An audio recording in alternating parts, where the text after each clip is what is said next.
देख रहे हैं ए न्यूज़ टुडे। वक्त हो चुका है उत्तर प्रदेश की खास खबरों का। पहली खबर देखिए कुलदीप यादव की उन्नाव से।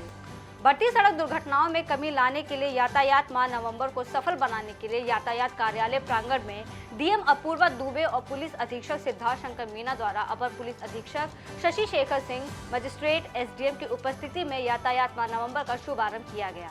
कार्यक्रम में नुक्कड़ नाटक और बच्चों द्वारा यातायात के प्रति स्पीच दी गई, जिसके माध्यम से आम जनमानस को यातायात नियमों के पालन के लिए जागरूक किया गया। अगली खबर देखिए निखिल कुमार की।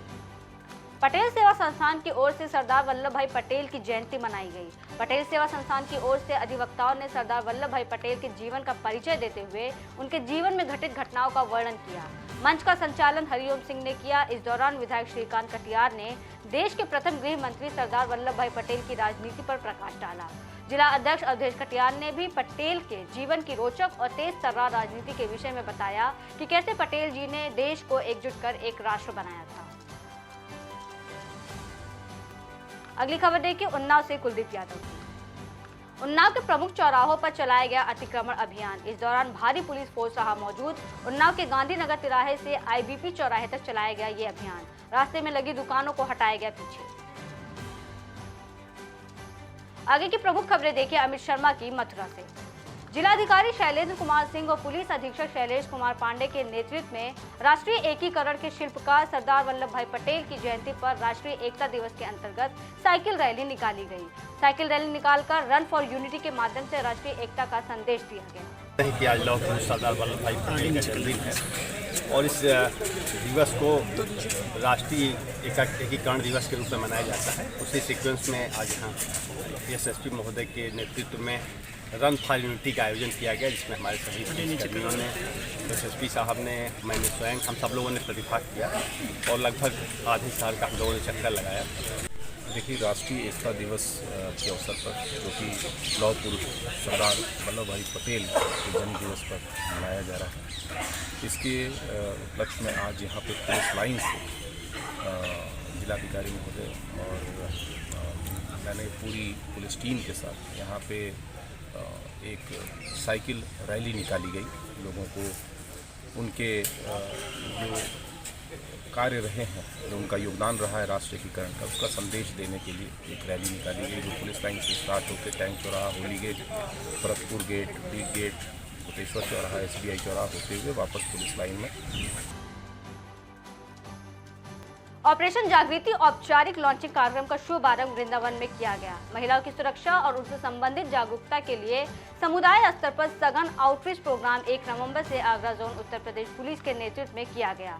कार्यक्रम का संचालन वरिष्ठ पुलिस अधीक्षक शैलेश कुमार पांडे ने किया। कार्यक्रम की अध्यक्षता एडीजी अनुपम कुलश्रेष्ठ कर रही हैं।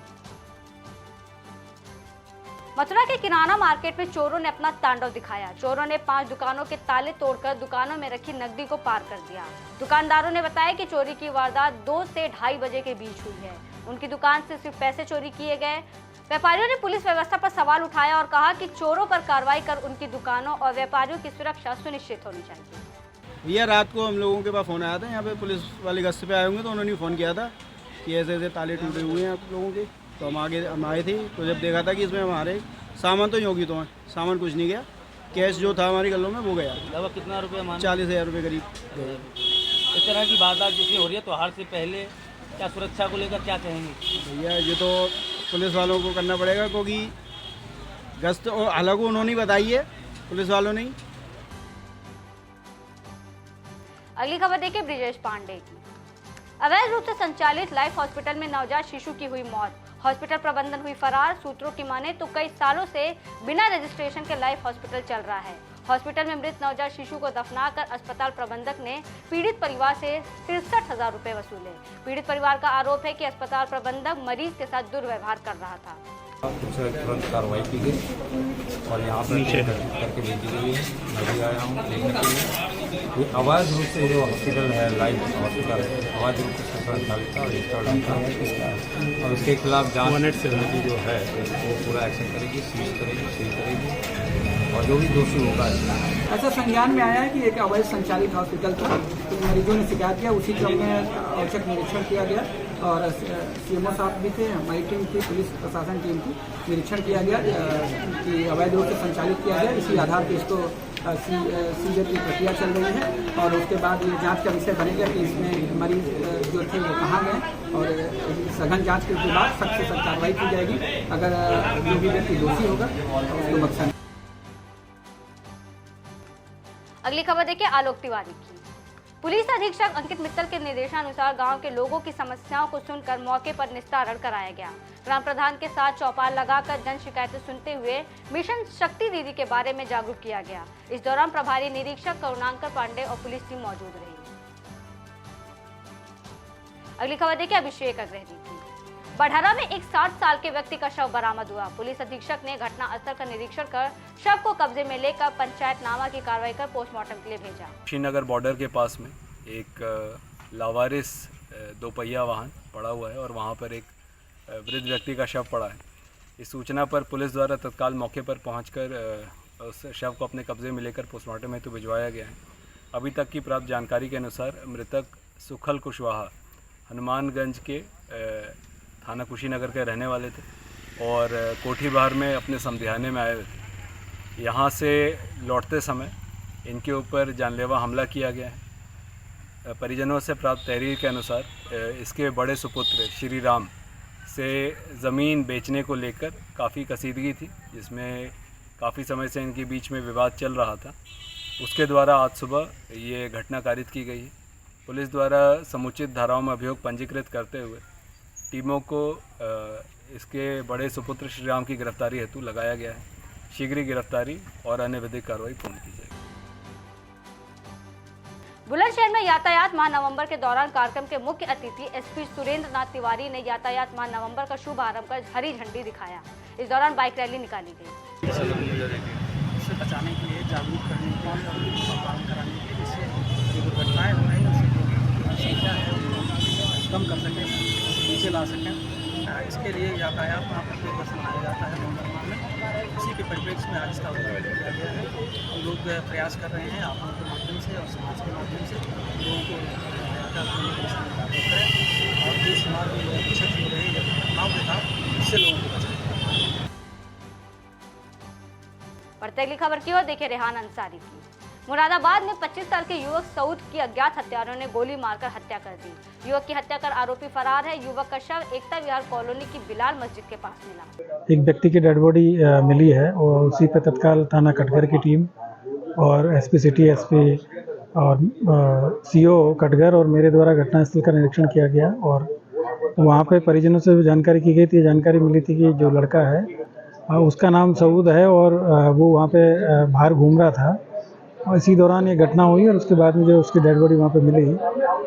बाद में जो इसमें जांच पड़ताल किया गया तो ये जानकारी मिली कि उनके पड़ोस में एक सऊद नाम का एक लड़का रहता है और साथ ही उसका एक साथी है सलमान। इन दोनों के द्वारा इस घटना को अंजाम दिया गया है और उनके खिलाफ में एक नामजद तहरीर परिजनों के द्वारा दी गई है और मुकदमा इसमें पंजीकृत कर लिया गया है और बाकी उनकी गिरफ्तारी के लिए टीमों का गठन कर दिया गया है। अगली खबर की ओर देखिए संजीव भटनागर की। बुलंदशहर में भाजपा के वरिष्ठ नेता डॉक्टर चंद्रमोहन पहुंचे और शौर्य सम्मेलन में हिस्सा लिया। डॉक्टर चंद्रमोहन को सुनने के लिए हजारों की संख्या में भाजपा कार्यकर्ता और स्थानीय लोग मौजूद रहे। उन्होंने लोकसभा को लेकर कहा कि जनता प्रधानमंत्री मोदी को 2024 में फिर से प्रधानमंत्री बनाने जा रही है। इस दौरान उन्होंने अखिलेश यादव के एप्पल अलर्ट संदेश को लेकर कहा कि विपक्ष के पास कोई मुद्दा नहीं बचा, इसलिए अनर्गल आरोप लगा रहे हैं। वहीं कांग्रेस पर हमला बोलते हुए कहा कि कांग्रेस वोटरों को लुभाने का काम करती है। अब देश के अंदर फिर जनता भाजपा को चुन रही है। इशारा एकदम साफ है। आज उत्तर प्रदेश में अपराध का सफाया हुआ है और अपराधी उत्तर प्रदेश छोड़ के विवश हुए हैं, क्योंकि आज उत्तर प्रदेश का नेतृत्व पूजनीय मुख्यमंत्री योगी आदित्यनाथ जी कर रहे हैं। नहीं, मैं बहुत छोटा व्यक्ति हूँ। ये जरूर है मेरी पार्टी बड़ी है, मेरा नेतृत्व बड़ा है, मैं तो बहुत छोटा व्यक्ति हूँ और यही कहूँगा कि 2024 में पुनः देश के प्रधानमंत्री नरेंद्र मोदी जी बने और उत्तर प्रदेश से 80 की 80 सीटें जीतने का संकल्प जरूर है। बढ़ते अगली खबर की ओर देखें जयप्रकाश यादव की। बस्ती में नेशनल पेंशन सिस्टम यानी कि एनपीएस योजना की शव यात्रा निकालने के बाद शिक्षकों और कर्मचारियों ने 10वां संस्कार अमर घाट पर नदी के किनारे किया। पुरानी पेंशन बहाल करने को लेकर शिक्षकों ने सर मुंडवाकर एनपीएस योजना का तिरस्कार किया। हिंदू रीति रिवाज में शव यात्रा निकालने के बाद 10वां और फिर ब्रह्म भोज का कार्यक्रम भी किया जाएगा। शिक्षकों ने बताया कि जहां एक तरफ राजस्थान, मध्य प्रदेश, छत्तीसगढ़ जैसे राज्यों में चुनाव सर पर हैं, तो वहीं उत्तर प्रदेश में लोकसभा चुनाव की सुगबुगाहट भी तेज होती नजर आ रही है।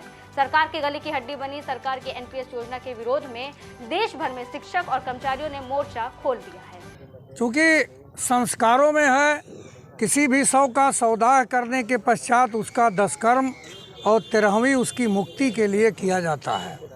आज हम लोगों ने सामूहिक रूप से मुंडन कराया, 10 कर्म किया और 2 नवंबर को प्रेस क्लब में बाकायदे ब्रह्मभोज कार्यक्रम 13वीं का कार्यक्रम आयोजित करके उत्तर प्रदेश से एनपीएस की मुक्ति के लिए हम लोग कार्यक्रम कर रहे हैं और सारे कार्यक्रम विधि विधान से संस्कारों के अंतर्गत किया जा रहा है। जो संस्कार में है 10वें दिन 10 कर्म वो आज हमने पूरा किया। अब 13वें दिन 13ही वो 2 तारीख को हम लोग करेंगे। 13वीं करके हमारी मान्यता है, हमारे संस्कारों में है, भारतवर्ष के संस्कारों में है कि 13वीं के बाद पिंडदान के पश्चात उस आत्मा को मुक्ति मिलती है। तो एनपीएस रूपी जो आत्मा है, पुरानी पेंशन छीन कर जो एनपीएस दे दिया गया है, उसकी मुक्ति के लिए हम लोग 13वीं कार्यक्रम 2 तारीख को करेंगे।